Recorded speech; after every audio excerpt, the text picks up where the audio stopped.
Olá, olá, olá, moçada. Tudo bem? Bom, estamos aqui a convite do Lucas. Viemos trazer um pouquinho aí, contribuir, né, com esse projeto super bacana, que a gente acredita que tem tudo para mudar, tem tudo para tornar mais grandioso ainda essa cadeia tão importante para o nosso país, né, essa cadeia aí de produção de leite. E a gente sabe o impacto da nutrição nisso. Então, estou aqui a convite do Lucas para a gente compartilhar um pouquinho de informação, de conhecimento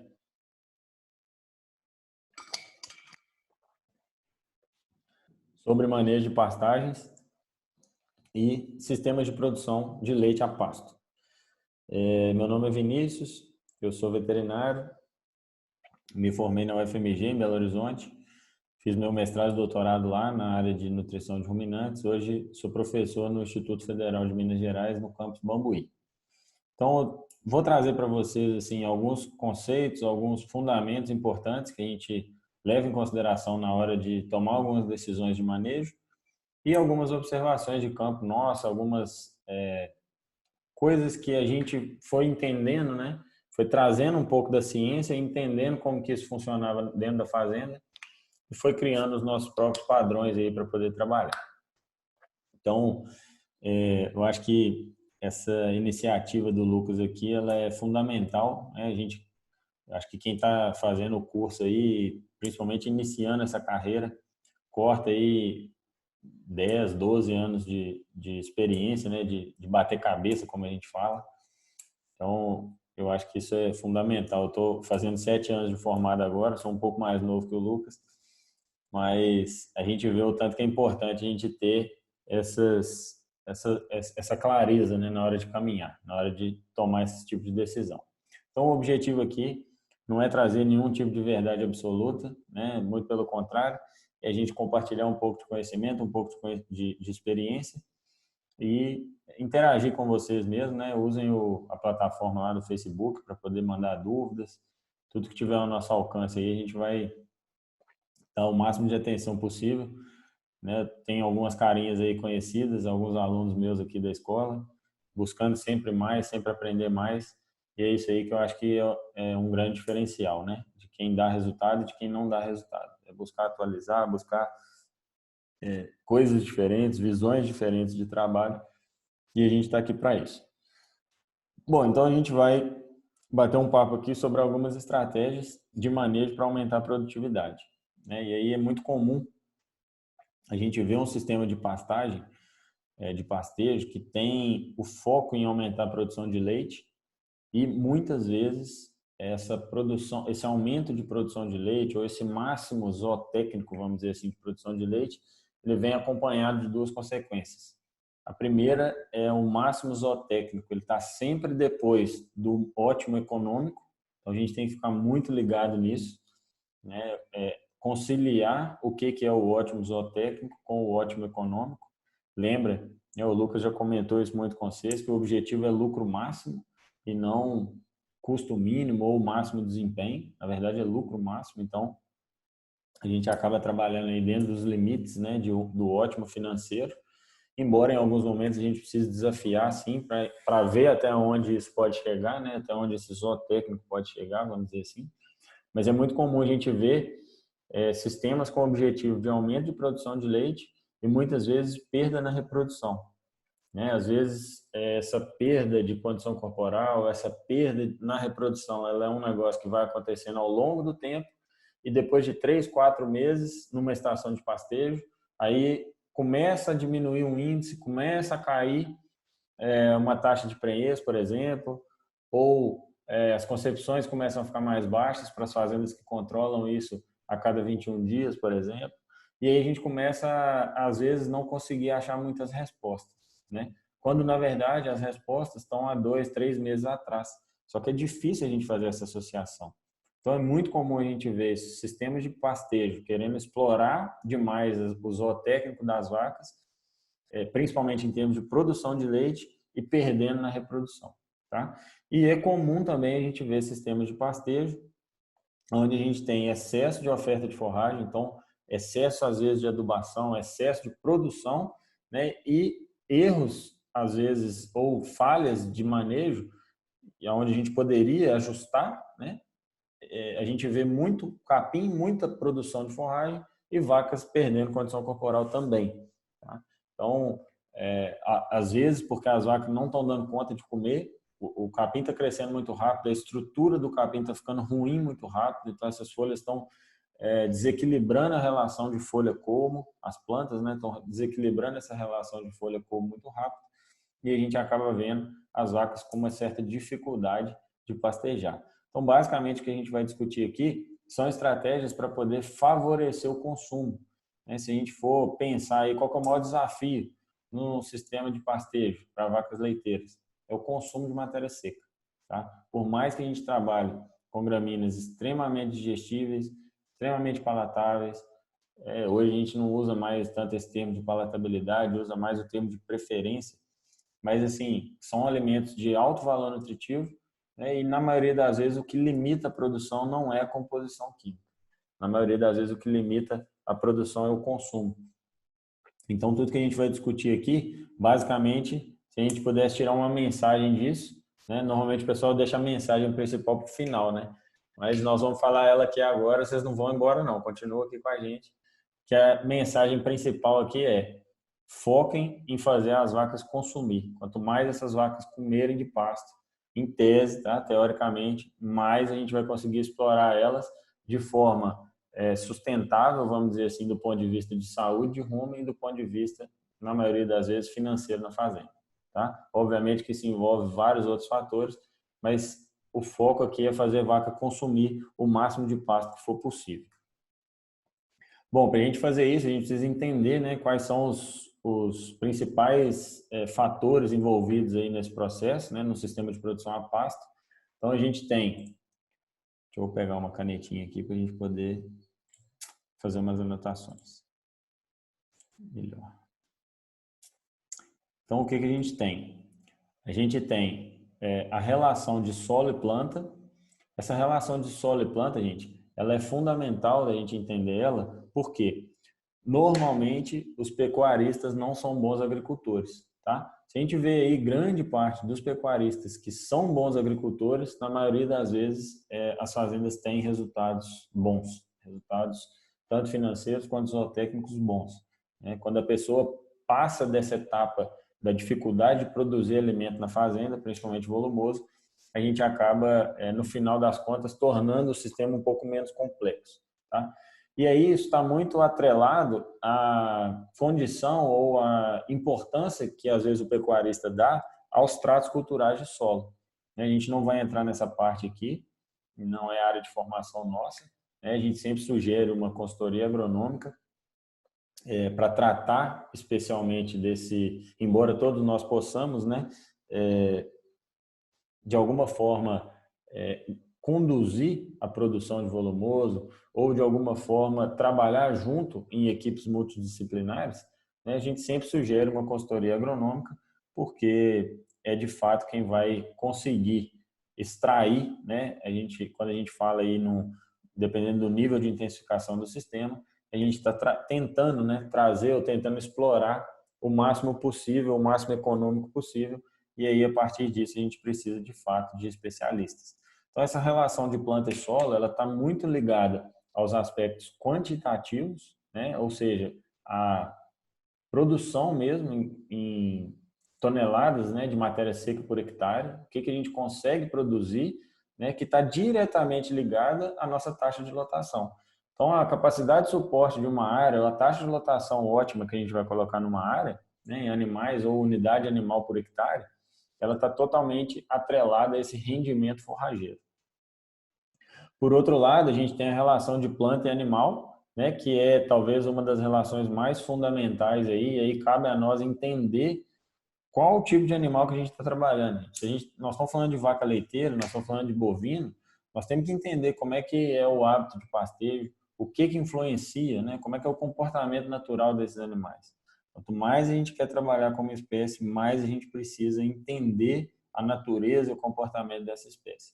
Muitas das dúvidas, das questionamentos que a gente tem, a gente responde com a história, né? A gente responde com o histórico comportamental, vamos dizer assim, desses animais, tá? E aí, quando a gente entende isso, a coisa começa a ficar mais clara.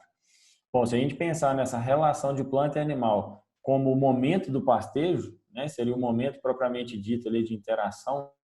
Bom, e aí quando a gente vai para a relação de planta e animal, nós estamos falando da interação propriamente dita, né, entre animal e planta, e aí é o momento mesmo de pastejo, é o momento onde esses animais vão consumir essa forragem. E aí, de fato, a gente está entrando nessa parte mais qualitativa. Então, da seleção do que esse animal vai consumir, do que esse animal vai pastejar. E aí isso está muito atrelado à produção, ao ganho individual desses animais, certo? Basicamente, então, isso é o que vai determinar a resposta produtiva do animal dentro daquele sistema. Então, se a gente juntar a resposta do animal com o rendimento forrageiro, a gente tem a produção do sistema de pastejo em geral. Tá? A gente pode esmiuçar essa linha do meio aí, né, essas etapas aqui, ó, em várias. Tá? A gente vai fazer isso daqui a pouco. Mas, basicamente, em que se resume um sistema de produção a pasto? Essas relações de solo e planta, relação de animal e planta, né, a primeira aqui, solo e planta, definindo a produção, a produtividade da forragem, a relação de planta e animal, definindo a resposta animal, porque não adianta nada eu ter uma planta super produtiva se eu perdi o time, por exemplo, de pastejo. Se eu deixei passar aquela área, aquele piquete, meus animais entram, comem um material de valor nutricional mais baixo, tem uma resposta produtiva mais baixa e não adiantou nada eu ter uma produção, uma mega produção de forragem, se essa forragem não for bem utilizada. Então, o foco aqui é sempre em manutenção e alta produtividade de forragem com alto consumo ou com condições melhores de consumo, né, para que a gente consiga atingir a resposta animal desejada. E aí, esses dois fatores aliados, a gente vai ter sempre a produção do sistema como um todo, tá? O que a gente não quer, né, uma situação dessa, e aí eu brinco muito com os meninos, falo o seguinte, se a gente não entender nada de pasto, entender um pouquinho de vaca, um pouquinho de comportamento, né, senta lá, fica vendo as vacas pastejar, elas estão te contando um monte de coisa que às vezes a gente não está vendo. Então isso aí é fundamental para a gente fazer alguns ajustes, né?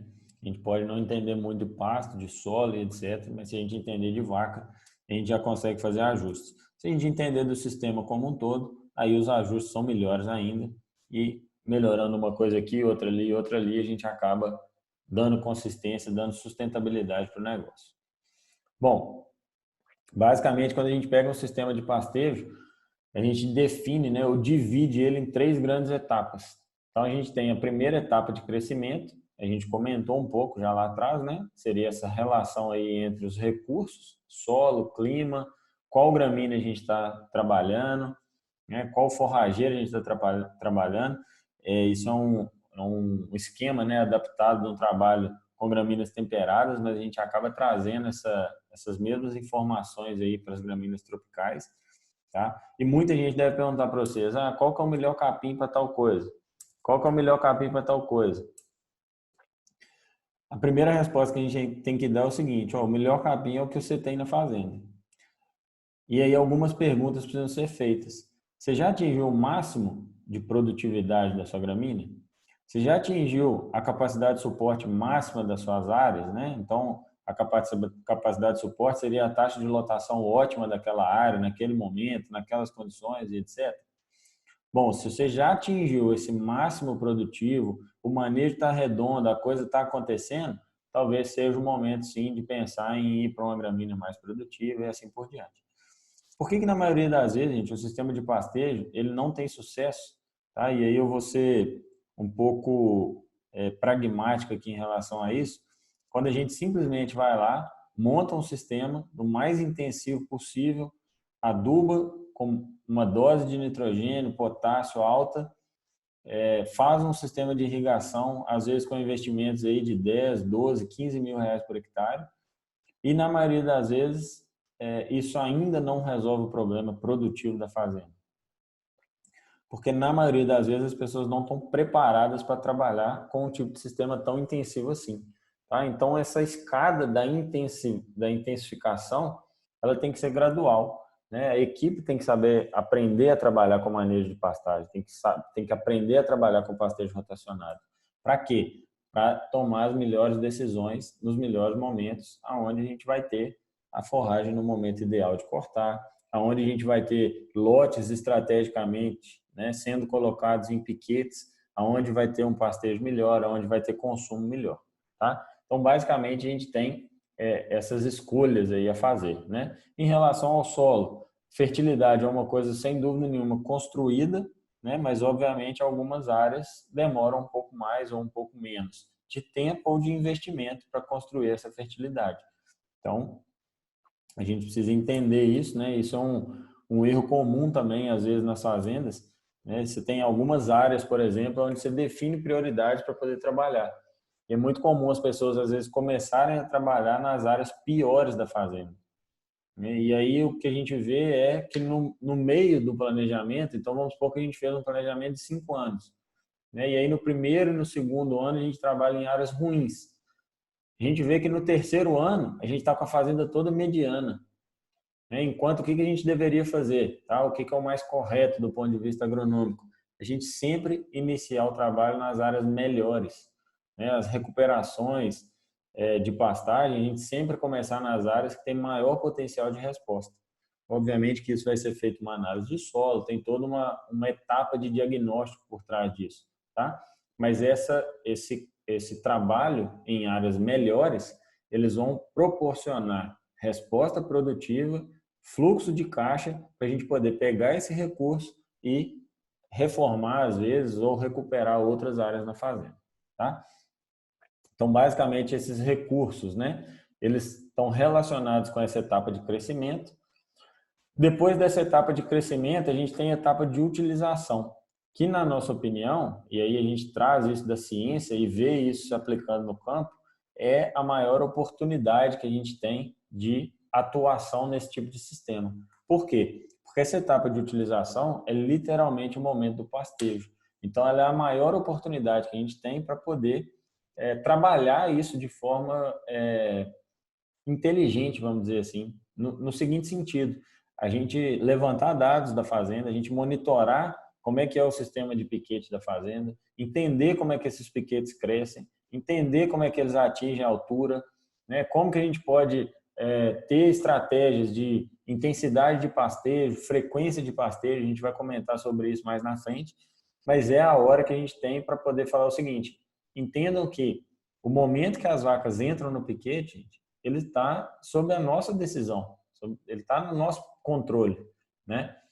O crescimento da planta, ele está no nosso controle em parte, porque a gente pode adubar e pode irrigar, mas a gente não pode mexer na luminosidade, a gente não pode mexer na temperatura. Então, basicamente, a gente tem controle dessa etapa de crescimento em parte. Agora, na utilização, não. A gente tem muito mais controle. Por quê? Porque cabe a nós definir qual vai ser o momento de entrada dos animais nos piquetes. Né? E aí eu estou colocando a nós aqui, mas pode ser que a gente vai precisar treinar alguém que está na fazenda no dia a dia.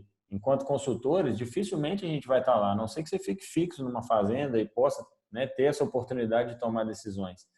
E aí eu falo para você, essas decisões elas são muito variáveis. Né? Eu conduzi um sistema de pastejo rotacionado por algum tempo e a gente tinha muita variação de escolha de piquete. Então, a gente ia na fazenda, por exemplo, na terça-feira, escolhia quais piquetes as vacas iam entrar na quarta, na quinta e na sexta. E na sexta-feira eu ia na fazenda de novo.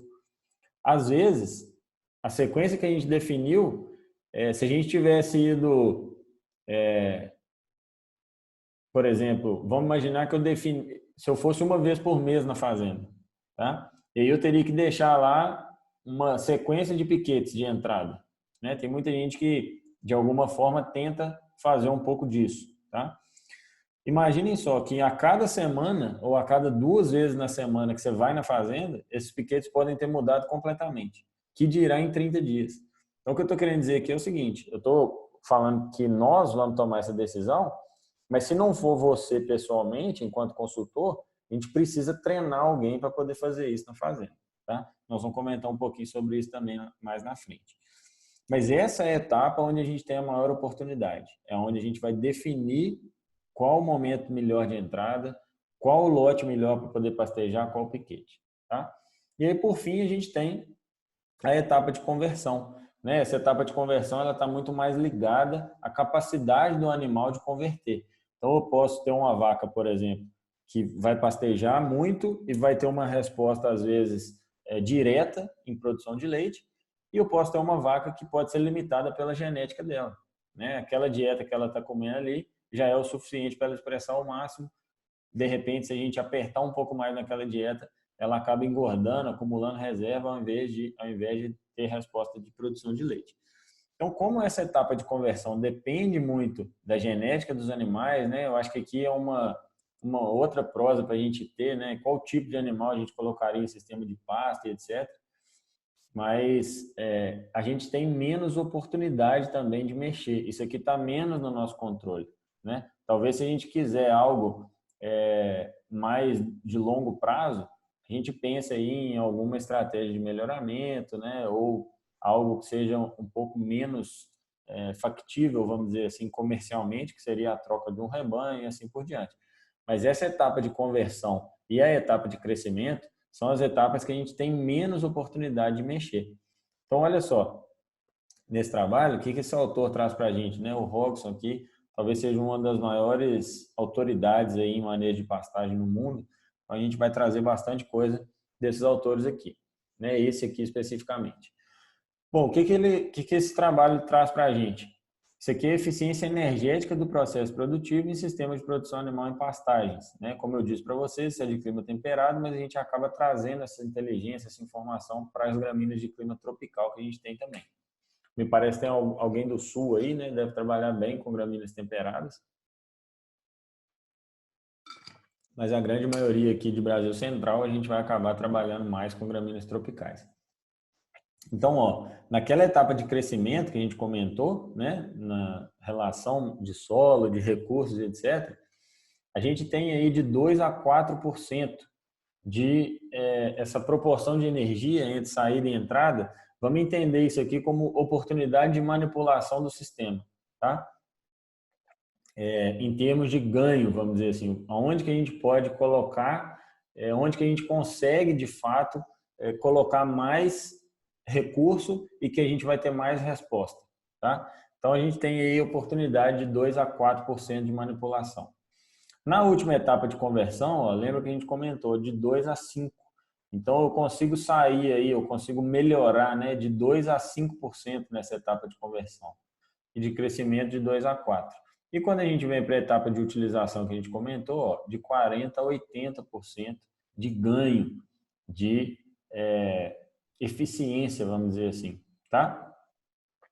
Ou seja, se a gente tomar as decisões corretas, né, se a gente conseguir, de fato, trabalhar essa questão do momento certo de pastejo, de dar oportunidade para minhas vacas consumirem mais, a gente acaba saindo aí quase que dobrando a eficiência energética dentro do sistema de produção a pasto. Beleza?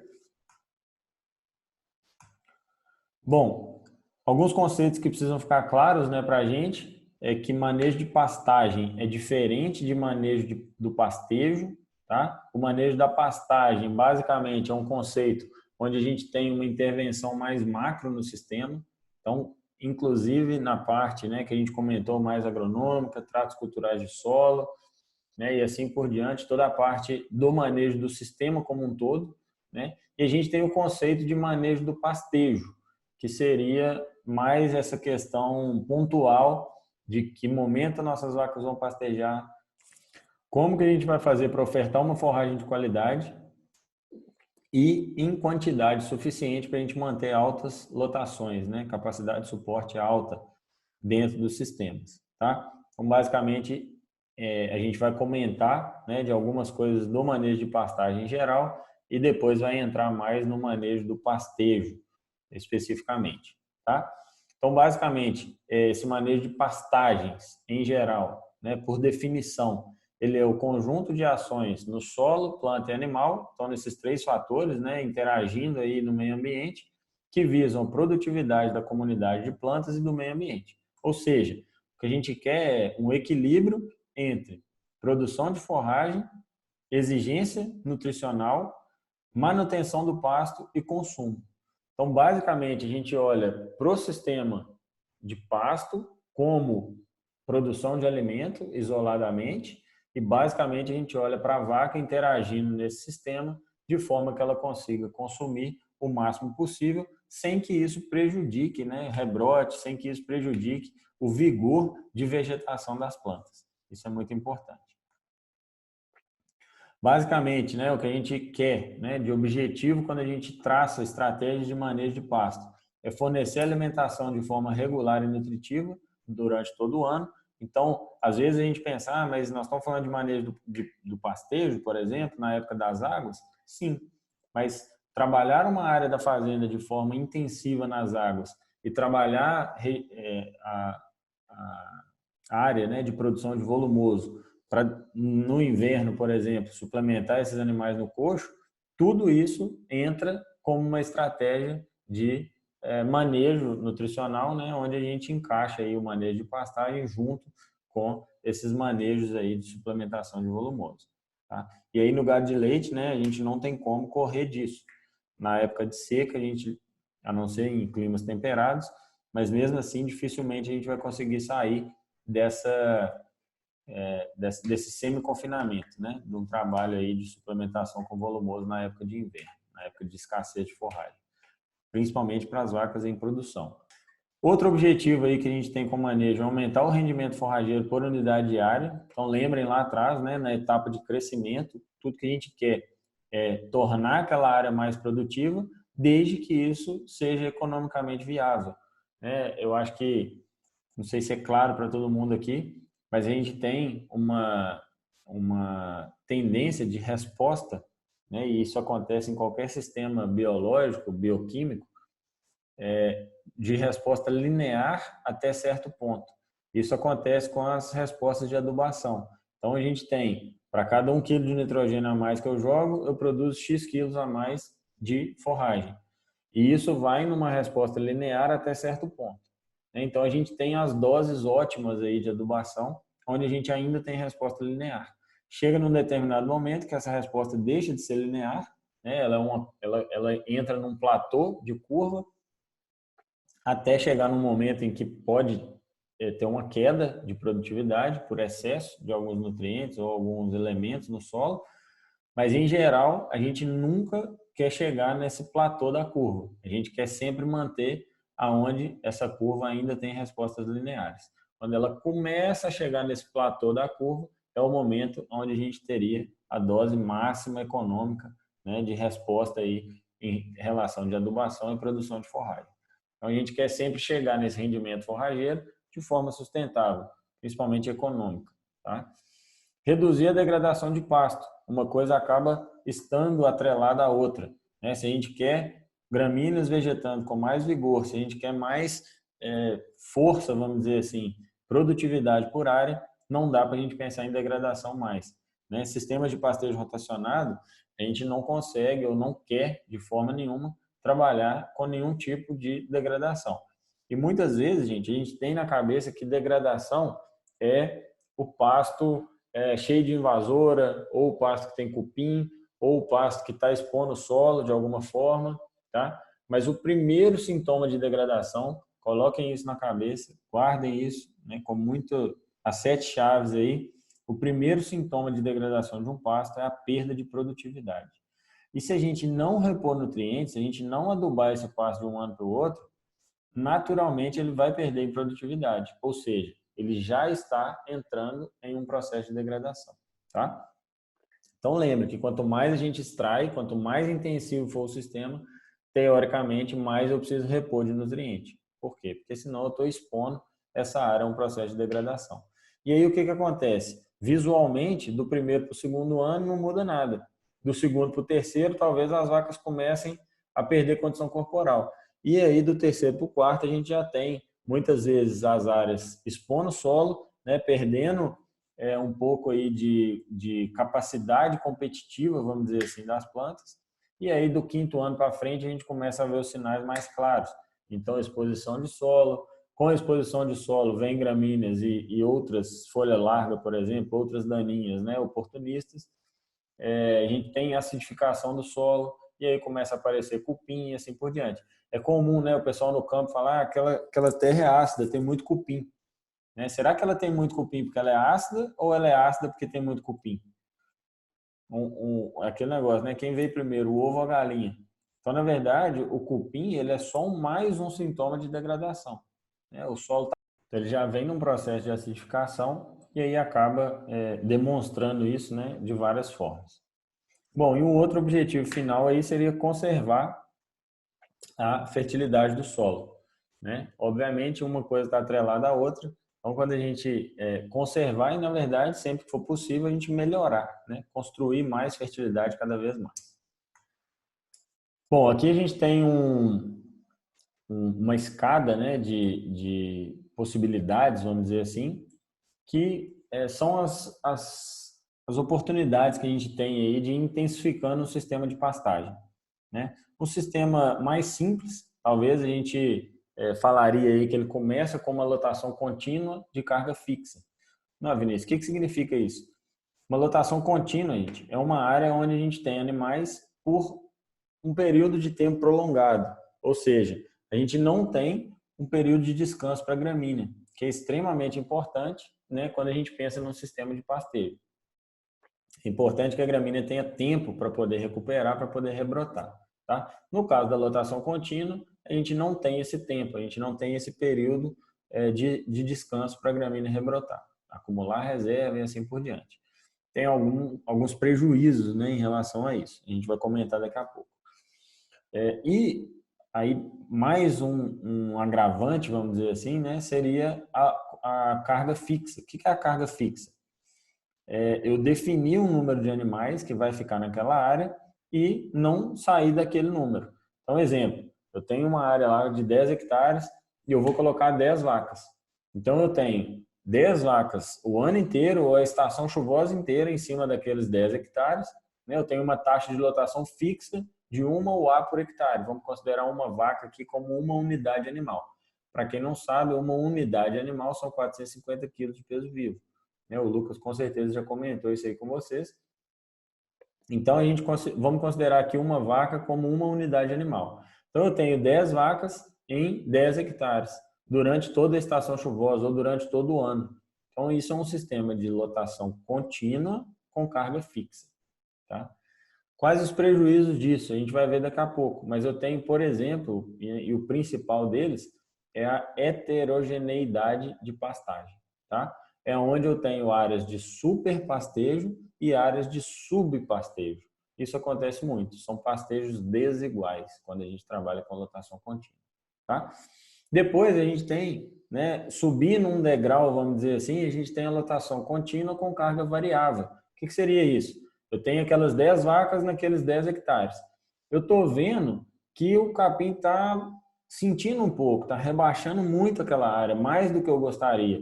Eu vou lá e tiro uma ou duas vacas. Então, agora eu não tenho mais uma UA por hectare, eu tenho 0,8, 0,9 UA por hectare. Tá? Então, eu estou reduzindo a lotação, eu estou trabalhando com uma taxa de lotação variável. Tá? Embora eu tenha animais na área o tempo inteiro. Por isso que a lotação é contínua, mas a taxa ou a carga animal é variável. Beleza? Bom, se eu subir mais um degrau de intensificação, eu agora já não começo a trabalhar mais com lotação contínua. Eu passo a trabalhar com lotação rotacionada.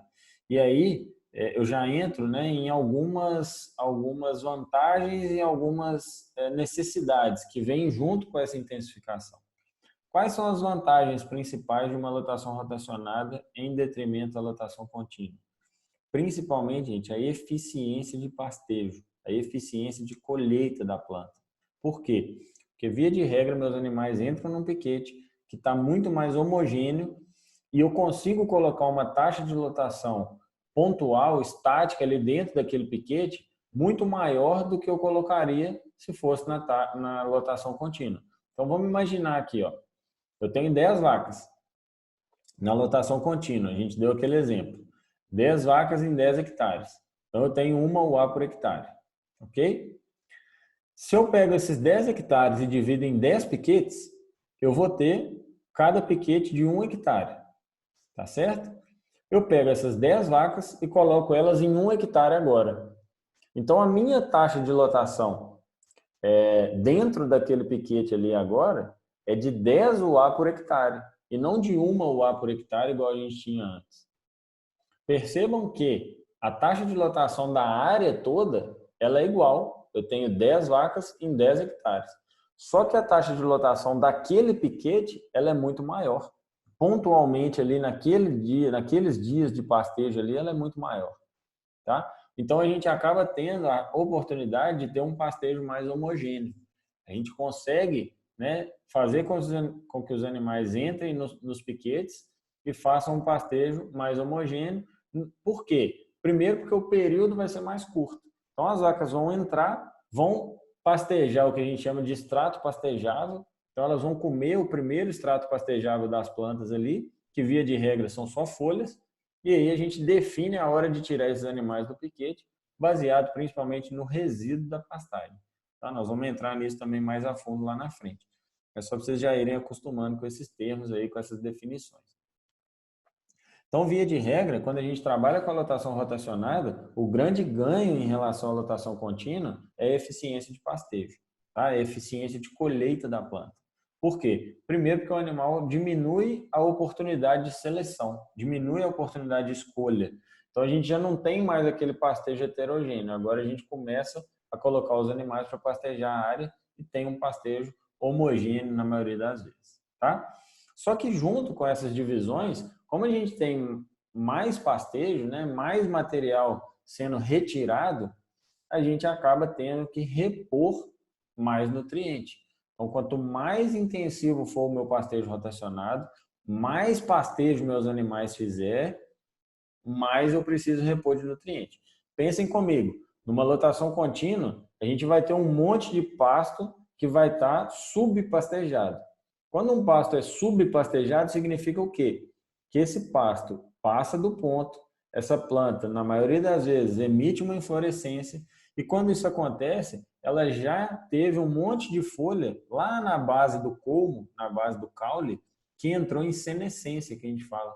Então, essa folha ficou velha. Ela perdeu sua capacidade de fazer fotossíntese e ficou velha. O que essa folha que entrou em senescência lá na base do caule vai fazer? Ela vai virar matéria orgânica. Ela vai decompor no solo. Então, ela faz uma reciclagem de nutriente natural, tá? Só que quando a gente entra num pastejo rotacionado, não tem tanta quantidade de folha entrando em senescência assim, a não ser que seja uma área que tenha passado do ponto de pastejo. Mas se a área estiver sendo trabalhada de forma ok, vamos dizer assim, do ponto de vista de manejo, não vai ter tanta folha entrando em senescência. Consequentemente, a gente não vai ter tanto nutriente sendo reciclado assim naturalmente. Então, se a gente está extraindo mais nutriente do sistema, eu preciso repor com mais nutriente externo. Eu preciso adubar mais essa área, tá? Então, esse seria, né, uma necessidade quando a gente quer aumentar a lotação e quando a gente quer intensificar o pastejo. E um último passo, um último degrau dentro dessa escada, a gente teria a irrigação como uma ferramenta aí para poder aumentar a taxa de lotação, aumentar a produtividade da gramínea. Basicamente, gente, a irrigação, ela ainda em alguns momentos, ela é vista como uma salvação para a escassez ou para a estacionalidade de forragem. Tá? Só que uma coisa que tem que ficar muito clara para a gente aqui é o seguinte: irrigação não resolve estacionalidade de forragem. Na maioria das vezes, ela até piora a estacionalidade de forragem. Tá? Por quê? Deixa eu ver se eu consigo desenhar para vocês aqui.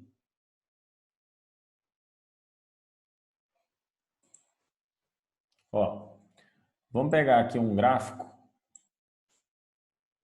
onde a gente tem a produção de forragem em função de chuvas, tá? Então vamos imaginar que aqui, ó, a gente tenha os meses de chuvas, tá? Então meses de águas aqui.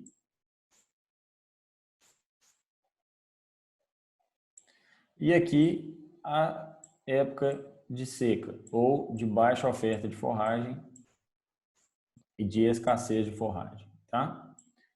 Basicamente, o que a gente tem? Produção de forragem totalmente dependente de dias longos, de temperatura quente, de umidade, de chuva, né, e de nutriente. Beleza. Quando a gente começa a irrigar as áreas, o que a gente começa a fazer? A gente começa a trazer essas curvas da época de seca, onde falta água, a gente começa a aumentar essa produção na época de seca, certo? Por quê? Porque a gente tira um limitante, que é chuva. Mas a gente ainda tem dias curtos e ainda tem temperatura baixa.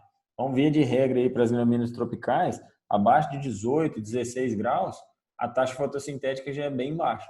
Então, há sim um estacionamento, vamos dizer, dessa produção, dessa taxa de acúmulo das plantas, ela tende a ser muito mais baixa, tá?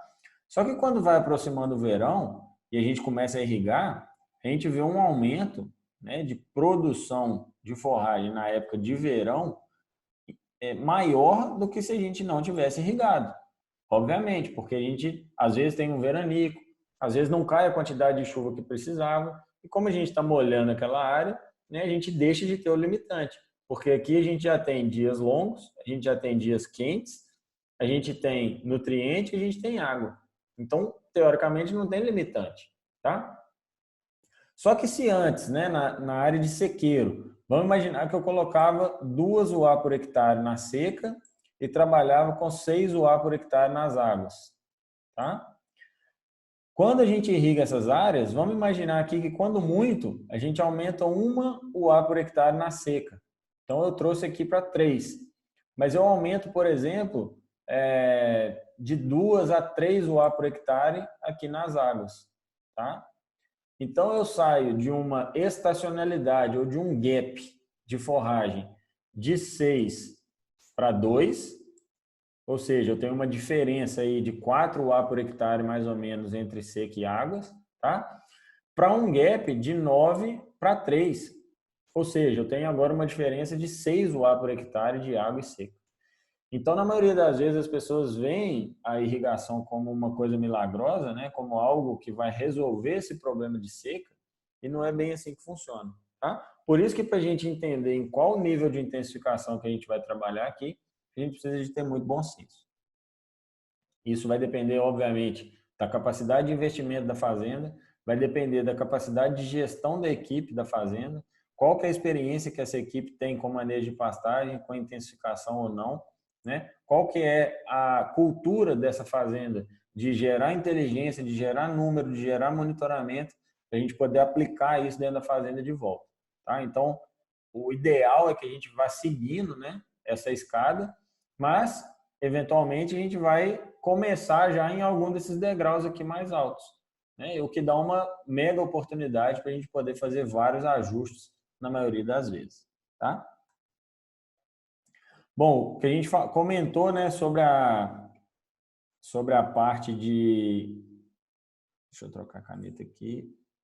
O que a gente comentou sobre a parte de pastejos desiguais, principalmente em termos de sub e super pastejo, né? Aqui nessa foto a gente consegue ver algumas áreas super pastejadas, inclusive até com exposição de solo, né? Mostrando aí uma perda de vigor, uma perda de competitividade. Esse aqui é o capim braquiarão. E áreas de fundo, né? Nesse mesmo pasto, subpastejadas. Então a gente vê estruturas bem diferentes dentro da mesma área, tá? Aqui é a mesma coisa, a gente vê áreas, a foto está um pouquinho embaçada aí, a gente vê áreas subpastejadas e áreas superpastejadas. Então toda vez que a gente deixa os animais entrar na área e não tem uma limitação de espaço ou o animal seleciona a dieta que ele quiser, a gente sempre vai ter essa situação aí de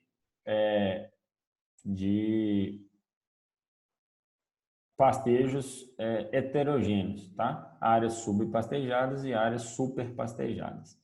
E aí a gente começa a ver esses sintomas aí, né, de exposição de solo, aparecimento de invasoras, daí a pouco vem os cupins, daí a pouco a coisa cria, né, o processo de degradação, ele chega a ser tão intenso que a gente precisa acabar reformando a área, né, quando alguma decisão de manejo não é tomada antes. Então, é sempre importante a gente ficar muito ligado nisso. E talvez o ponto principal aqui de chamar a atenção é observar e monitorar, criar formas, né, de monitorar se a produtividade das áreas não está reduzindo, não está caindo. Esse é o primeiro sintoma e é muito mais barato a gente recuperar uma área quando ela está nos primeiros estágios de degradação do que chegar no final, onde a gente precisa investir muito mais ou, quem sabe, até recuperar a área e aí, ou reformar a área, desculpa, e aí acaba gastando muito mais dinheiro, tá? Então, esse é um fundamento importante. Basicamente, o que o nosso objetivo, né, o que a gente quer, e aí principalmente aqui no pastejo rotacionado, ó, é o quê? Esse aqui é o piquete que estava sendo pastejado, né? Essas vacas já iam sair daqui e já iam pastejar o próximo piquete. Então, o que a gente quer? Sempre ofertar, sempre oferecer o máximo de folhas possíveis, tá? Que a nossa vaca tem muito mais capacidade, muito mais condição de pastejar folha do que de ficar catando uma folhinha ou outra aqui, né? Eu acho que a gente teve uma outra oportunidade, em outra aula aí eu mostrei alguns vídeos de algumas vacas pastejando. Mais para frente a gente vai discutir esses vídeos agora com mais embasamento, né, no comportamento e tudo. E aí vocês vão ver o tanto que quando a gente deixa um piquete rebaixar demais em relação a esse resíduo que ainda tem a folha, nitidamente a gente vê que nossas vacas estão passando fome, tá? Isso a gente não quer de jeito nenhum, principalmente com o lote que tiver em produção. Então a gente normalmente costuma até trabalhar com uma estratégia de manejo que a gente chama de desponte e repasse. O que seria isso? As vacas de alta produção ou o lote mais produtivo vai pastejando as pontas, então ela vai fazendo o pastejo de desponte e vem outros animais de exigência nutricional mais baixa fazendo o repasse dos piquetes, tá? E essa estratégia funciona muito bem em fazendas, independente do tamanho das fazendas, independente do tamanho dos lotes. Tá? Basta a gente ajustar a lotação dessas áreas bem ajustado, que isso aí é bem tranquilo de ser feito. Mas basicamente o que a gente quer num pastejo rotacionado é isso, né? A gente quer definir bem o momento de entrada, onde essas vacas consigam comer folha, e definir bem o momento de saída, onde o resíduo do pasto não vai comprometer principalmente o rebrote dessa pastagem. Beleza? Bom, pessoal, essa parte mais de fundamento, mais de conceito, a gente vai encerrando por aqui, tá? E aí, daqui a pouco, na próxima aula, a gente vai entrar mais nas recomendações do pastejo propriamente dito. Espero que tenha contribuído aí de alguma forma com vocês. Se tiverem alguma dúvida, fiquem à vontade. Manda lá no Facebook, eu estou lá na comunidade, a gente vai trocando ideia, vai trocando experiência. E